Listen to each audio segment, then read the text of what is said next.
Dans cette séquence, nous allons faire un exemple qui va faire le lien entre la forme trigonométrique et la forme algébrique, puisqu'on va chercher à placer 5 complexes de la manière la plus précise possible, sachant que vous avez juste droit à la règle et au compas, mais surtout pas de calculatrice. Donc, dans un premier temps, sur la première séquence, on va faire les 3 premiers, puis ensuite on fera les 2 autres sur une autre feuille pour que ce soit plus lisible. Faites une pause sur la vidéo comme d'habitude, cherchez sur un brouillon, et puis ensuite venez voir si vous avez juste. On va faire le premier. Donc vous voyez, d'après les formes données, elles sont mises sous forme trigonométrique, c'est-à-dire crochet, on va déjà donner le module. Et puis ensuite, deuxième information, c'est un argument, θ. Donc on voit dans la première, si on met crochet 3 pi sur 2, ça veut dire que le module vaudra 3 et que un argument vaudra pi sur 2. Donc on va tracer sur notre dessin, le module ça correspond à la distance à l'origine, donc on va faire un cercle de rayon 3. Donc je m'excuse si mon cercle ne va pas être tellement un cercle.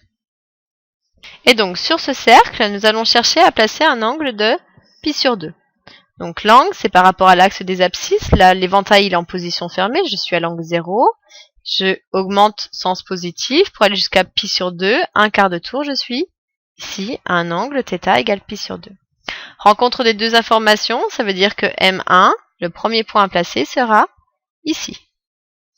Le deuxième, Z2 égale crochet 2, 0. Ça veut dire que le module vaudra 2 et que un argument vaudra 0.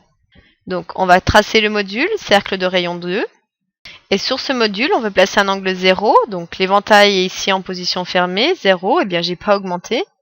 Rencontre des deux informations, M2 sera ici. Le dernier, donc pour Z3 qui vaut crochet 2 moins pi sur 3, le module vaudra 2. Et ensuite, un argument vaudra moins pi sur 3. Donc ça veut dire qu'on fera le cercle de rayon 2. Et ensuite, pour placer moins pi sur 3, dans la famille de pi sur 3, ce qui est facile à placer, c'est son cos, puisqu'on sait que cosinus de pi sur 3 vaut 1/2. Et c'est la moitié par rapport au cercle trigonométrique.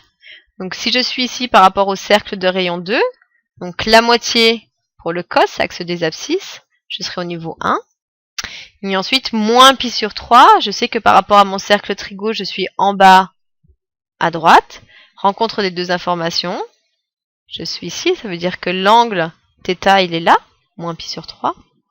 Et donc pour placer le point, cercle avec l'angle, je suis ici pour M3.